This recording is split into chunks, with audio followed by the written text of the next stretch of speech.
Ben, welcome back to Wrexham. How does it feel after your first day back on the training pitch? Yeah, really, really good. I've got to say, I'd settled in so quickly, so easily. It's always, I think, do you know, it doesn't matter who you are or what you've done in your career. I think going into a new dressing room, a new changing room full of 25 different blokes, that you've probably never met before, it's always a bit of a daunting prospect. So, this morning the drive in, a little bit sort of apprehensive, nervous, but I've got to say, from the second I walked through the door, the reception, the welcoming, everybody, just real good people, just made it really easy to settle in. So I've had a day's training session already.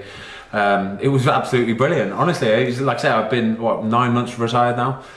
You always worry that your hands might not be quite up to speed or something like that, but I felt good. I felt good, and I'm looking forward to it. So you mentioned that 9 months retirement. What was it that tempted you back into football as a player? So I've had some offers.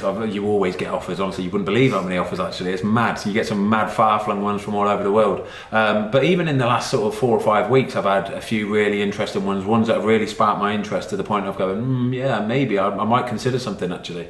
And then, like I say, yesterday morning I was out on my bike, had a nice little 40 kilometres in the legs. I was cooking brilliant, earned the day, and then got home, my phone was just blowing up, text messages from, I'm thinking, what the heck's going on here? Anyway, Wrexham, interested, goalie got injured, unfortunately for Rob. Would you be interested in short-term deal to the end of the season? There's 8 games left, what do you think? Straight away, the fact that it was Wrexham is just a massive, massive plus. The fact that I've been here before, obviously won the LDV Vans in 2005, real good memories of the club. It was genuinely the springboard to the rest of my career, pretty much. So I left on really good terms with the Wrexham fans, and it was a very easy decision to make. Like I say, I got the call yesterday morning, pondered about it for maybe half an hour. With regards to any kind of negotiations and terms, I don't, it's nothing that worries me too much. I don't even really need to be paid too much, to be perfectly honest with you. Just the fact that I could do it, and I'm looking forward to it, because I think, just speaking to the manager as well, Phil is just one of the most down-to-earth blokes you can meet. Honestly, he's proper old school, proper. And that's the bit that I like the most. When you talk to somebody like Phil Parkinson, and he's got a very important rule for signing for one of his football clubs, and that is, just don't be a plonker. If you're not a plonker, you've got a chance. If you're not bad at football and you're not a plonker, you could come and play for Phil Parkinson. And that was what sort of ranks all the way through, and that's exactly what I found when I walked through the door this morning.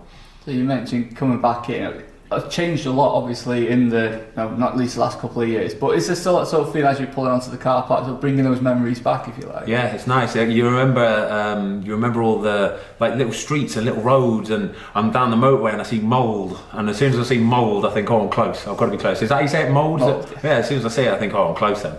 Then you get off and you're driving up to the stadium, and I must admit, I totally forgot what the stadium, the inner workings are, the change rooms. I forgot the layout, all that. But as soon as you walk through the door again, it's I remember this. They still eat food in the canteen in the same place that we used to eat. It's nice. It's fantastic. And just going out on the pitch as well. I know it's a lot different where the stands are here and then it's all changed, but it's still the racecourse, and that's the bit that I remember.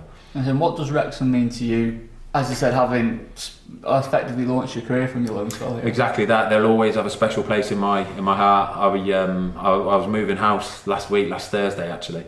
So I've had a busy couple of weeks. Don't move house, by the way. Moving house is don't do that. But I had a load of stuff in storage, load of my football memorabilia, stuff that I've collected over the years, and it's been in storage for the best part of 10 years now.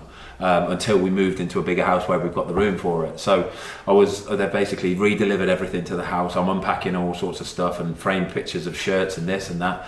And then I've stumbled across the LDV Vans final shirt, signed by all the players. I've got my trophy, my medal in there, load of pictures, ticket stub, the programme from the day.